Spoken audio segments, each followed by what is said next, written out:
Hey guys, and welcome back to How to Guide. In this video, we're gonna look at how to create a new client account in Upwork. Now let's begin. Well, as you can see, I have already logged into my account. This right here is the interface. Initially, what you need to do is simply click on your profile picture on the top right. It's right here, just click on it. And from here, let's directly go to settings. Once you're in the settings page, initially you'll be in the contact info section. Well, simply scroll down.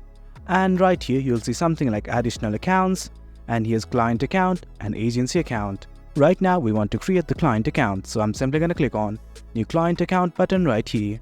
Initially it's going to ask you to enter your company name, simply enter it. And once everything's okay, simply hit on create client account. Now from here, this is it. This is how you create a client account. But do note that you need to add a billing method so that you can start hiring 3 times faster. That's it guys, that's how we create a client account in Upwork. It's quite easy. Hope you guys found this video informative, and for more content like this, do remember to hit like, share and subscribe. The support fuels us. Until next time, thank you.